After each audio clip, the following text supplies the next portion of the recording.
حبابي جاتون لو بوس. خرجت شويه معطله اليوم سي نورمال. حنايا البارح سهرنا مع العشاء وخدمناها معطلين، دونك سي نورمال غادي نخرجوا معطلين. السؤال هو كالتالي: واش حنا تفورماتينا هما فورماتونا؟ واش عقنا بروسنا ولا ما عقناش بروسنا؟ واش هاد الفورماتاج اللي تفورماتينا كيبان لينا بحال تقدمنا ولينا واعرين؟ ما تجاوبش على الواتساب حتى سيدوز عليه 3 ايام، الا كان تيصوني عليك شي حد ما تجاوبوش ديك الساعه باش ما تكونش متاح.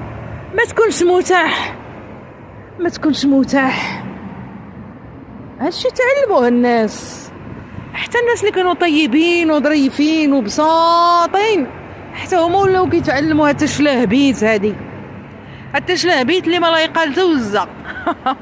هاي زرعه غير تفريقه، فرق تسود منتك، فرق تسود. الا عندك شي ثور بيعو وشري النعاج، لحقاش الديب غادي يقدر على النعاج وما يقدرش على الثور. فهمتوها؟ هذه راه واحد الحكايه امازيغيه قديمه نعاودها لكم. قال لك هذا واحد السيد كان عنده ثور كبير صحيح وداك الشيء، وجارو حاسدو في داك الثور.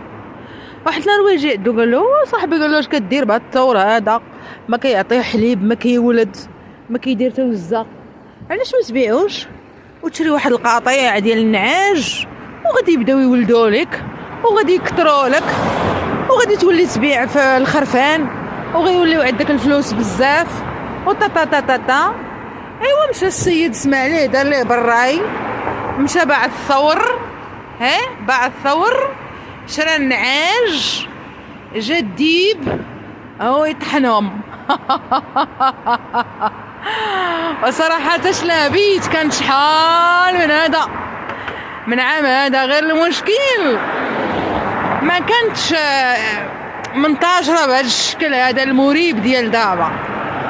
كانوا الشلابيه قلال، دابا كلشي ولا قال لك اسيدي ولا ذكي غادي يخليه حتى دوز 3 ايام على الميساج ديالك عادي يجاوبك.